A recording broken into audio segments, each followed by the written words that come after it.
Halo semuanya, apa kabar para movie fans? Kita jumpa lagi di Movieholic. Seperti biasa, saya Victor yang akan menjadi host Anda kali ini. Untuk video kali ini, kami akan melakukan ranking movie dari Spider-Man.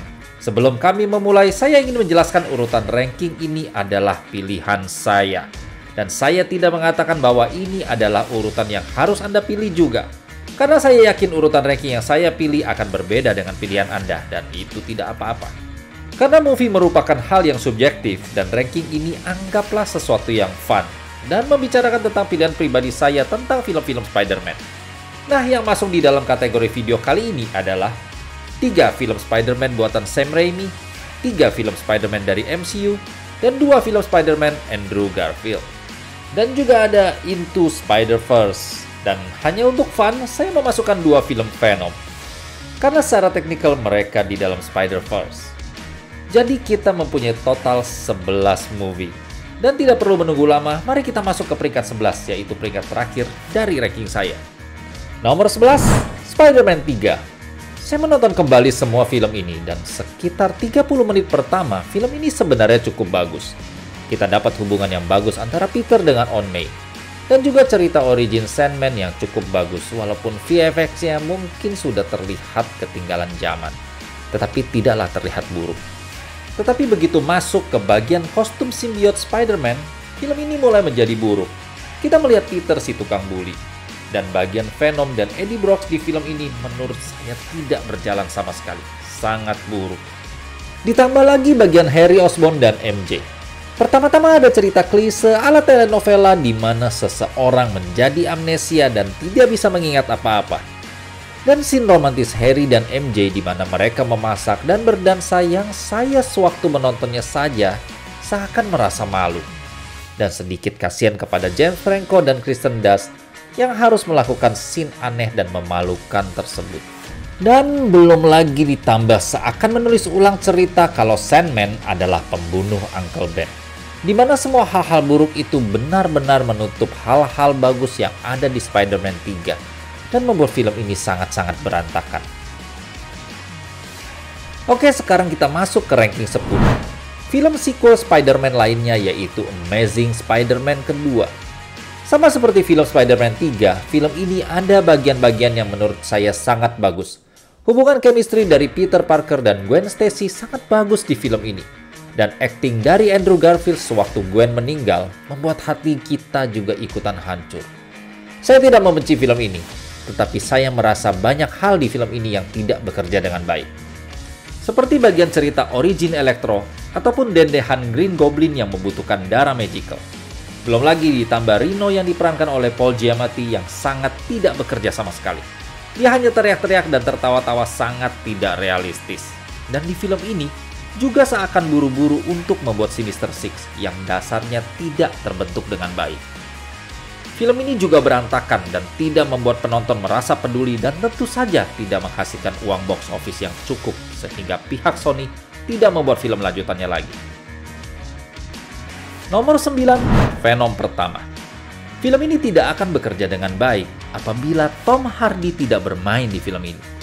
Peran dia sangat penting, seperti halnya Hugh Jackman sebagai Wolverine atau Robert Downey Jr. sebagai Iron Man. Dan ini karena Tom Hardy suka melakukan hal-hal gila dan di film ini membiarkan Tom Hardy bebas melakukan hal-hal gila seperti masuk ke akuarium lobster. Film ini cukup fokus dengan hubungan antara Venom dan Eddie Brock yang keduanya diperankan oleh Tom Hardy. Dan menurut saya hubungan yang ingin ditampilkan bekerja dengan baik dan dinamis. Walau begitu, cerita di film ini tidak menarik. Ditambah motivasi villainnya yang juga membosankan. Dan di nomor 8, Venom kedua, Let There Be Carnage. Dari saya merasa 2 film Venom tidaklah hebat, tetapi saya mendapatkan waktu yang menyenangkan sewaktu menontonnya dan saya enjoy kedua filmnya. Di film kedua Venom, mereka seakan menggandakan apa yang berjalan di film pertamanya, yaitu hubungan antara Venom dan Eddie Brock. Saya berharap mereka bisa jauh lebih ekstrim dengan karakter Carnage. Ya, karena Carnage memang karakter yang sangat ekstrim yang dibuat di tahun 90-an. Walau begitu, film ini dibuat secara aneh dan seakan memang itu yang mereka mau lakukan. Tetapi menurut saya justru cukup refreshing. Di ranking 7 ke bawah, menurut saya film-film Spider-Man yang dikerjakan dengan bagus, dan ranking 7 adalah Spider-Man Far From Home. Action di film ini keren, salah satu action terkeren di antara film Spider-Man lainnya. Karakter Mysterio juga menarik, cukup intimidasi dengan kostumnya yang juga keren. Sayangnya saya merasa cerita plotnya terlalu banyak hal-hal kebetulan yang terasa penulisan ceritanya sedikit malas.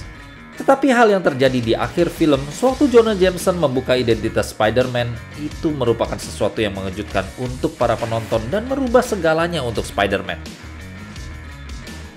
Di ranking 6 adalah Amazing Spider-Man pertama. Villain di film ini tidaklah sesuatu yang akan kita ingat, walau cerita Dr. Kurt Connor merupakan sesuatu yang tragis, tetapi motivasinya yang terasa kartun ingin mengubah satu kota menjadi lizard. Dan menurut saya hal terlemah di film ini. Act ketiga dari film ini sesuatu yang mudah dilupakan dan juga mengecewakan karena justru merusak hal-hal baik yang terjadi di act pertama dan act kedua. Andrew Garfield bermain baik sekali. Begitupun juga dengan Emma Stone dan banyak visual-visual keren di film ini. Saya suka sewaktu kamera menyorot Spider-Man berayunan di jalanan kota New York. Ini film Spider-Man yang cukup saya nikmati pada saat menontonnya lagi. Masuk ke ranking 5 adalah Spider-Man Homecoming. Film pertama Spider-Man Tom Holland yang menurut saya sangat fun. Dan tentu saja ditambah tampilnya aktor karismatik Robert Downey Jr. di film ini menambah menariknya film ini. Saya suka di bagian dia ingin bangkit dan terus berjuang, di mana dia mengerti bahwa kekuatan untuk menjadi seorang superhero harus berasal dari hatinya sendiri. Hal yang membuat film ini di ranking atas adalah karena villainnya. Vulture bukanlah villain terbaik Spider-Man, tetapi Michael Keaton di film ini luar biasa. Dan justru scene terbaiknya adalah saat dia tidak menggunakan kostum burungnya.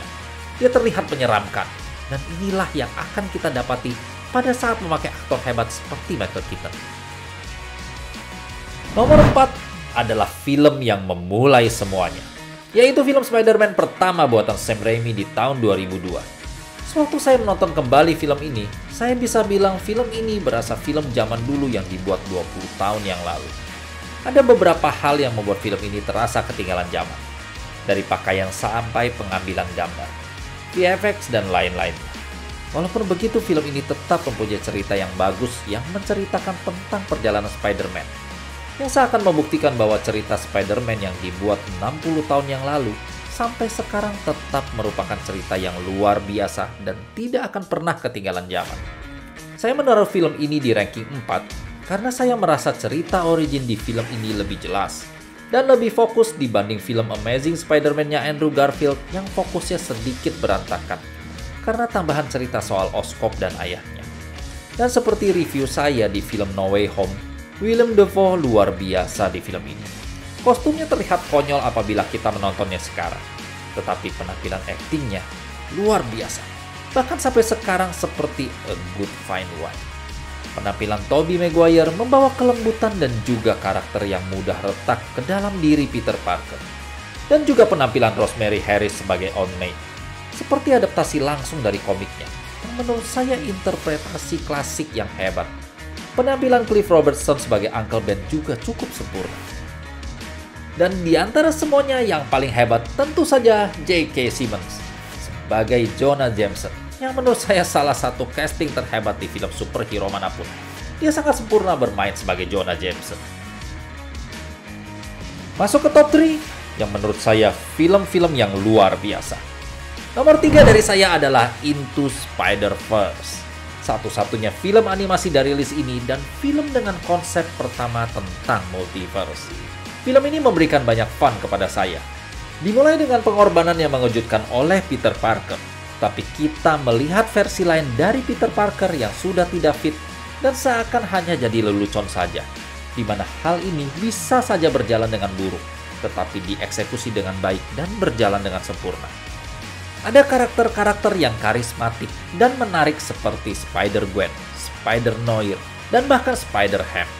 Dan film ini juga sangat indah, dengan style animasi yang terlihat baru dan menyegarkan, dan juga memberikan feeling komik. Saya berkali-kali menonton film ini, dan saya selalu merasa kagum akan film ini.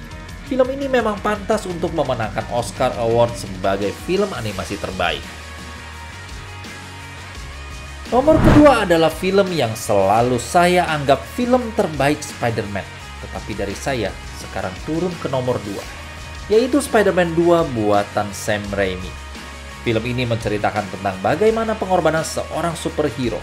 Kita mendapatkan seorang Spider-Man yang merasa hidupnya berantakan dan memilih untuk meninggalkan tanggung jawab dia, dan kita melihat konsekuensinya, di mana kita sebagai penonton ikutan merasa iba dan sangat mendukung ingin Peter Parker berhasil dalam hidupnya. Dan kita juga melihat hal yang sama di karakter lain, yaitu Dr. Otto Octavius yang diperankan dengan baik oleh Alfred Molina, di mana dia ingin membuat dunia yang lebih baik, di mana sayangnya secara tragis terjadi kecelakaan yang mengubah hidupnya dan juga mengubah dirinya menjadi seorang monster. Di mana kita diperlihatkan konflik batin pada seorang Peter Parker dan juga Otto Octavius, di mana membuat film ini menjadi sangat menarik, dan flow dari tiap scene ke scene lainnya berjalan sangat mulus. Film ini memberikan cerita Spider-Man yang komplit, dan juga perkembangan hubungan Peter dan MJ, dan juga Peter Parker dan Aunt May. Dan action di bagian Spider-Man bertarung dengan Dr. Octopus di atas kereta sampai sekarang tetap terlihat keren sekali. Ya, masuk ke nomor 1 dan favorit film Spider-Man dari saya adalah film Spider-Man No Way Home yang baru saja dirilis minggu lalu. Tidak seperti film Spider-Man lainnya yang mungkin sudah saya tonton ratusan kali, saya baru menonton film ini 2 kali. Tetapi di 2 kali saya menonton film ini, benar-benar memberikan pengalaman menonton yang luar biasa bagi saya. Kelebihan dan kekuatan film-film Spider-Man lainnya yang saya bahas sebelumnya, saya merasa semua ada di film ini. Dan aktor-aktor Spider-Man mungkin memberikan penampilan terbaik mereka di film ini. Dan film No Way Home seakan hasil akhir dari 7 film Spider-Man yang terbayar dengan baik sekali. Bukan hanya dari karakter Spider-Man-nya, tetapi juga dari villain-villainsnya. Di mana ini seakan surat cinta yang diberikan oleh Sony ke para fans Spider-Man, dan sewaktu kita melihat franchise dari Spider-Man. Ini film yang saya tidak sabar untuk terus-terusan menontonnya kembali. Review lengkap film ini bisa teman-teman lihat di video kami sebelumnya, di mana kami mereviewnya dengan lebih tuntas. Ya, inilah ranking film-film Spider-Man dari saya. Bagaimana menurut teman-teman? Saya ingin sekali mengetahui apa favorit pribadi pilihan Anda. Silahkan tinggalkan komen di bawah, dan kira-kira ranking film apa lagi yang ingin kalian lihat. Silahkan cek video-video kami lainnya, dan apabila teman-teman menyukai video ini, kami mohon supportnya untuk like video ini dan subscribe channel kami. Sampai jumpa di video berikutnya. Remember, be strong, be kind, and be super.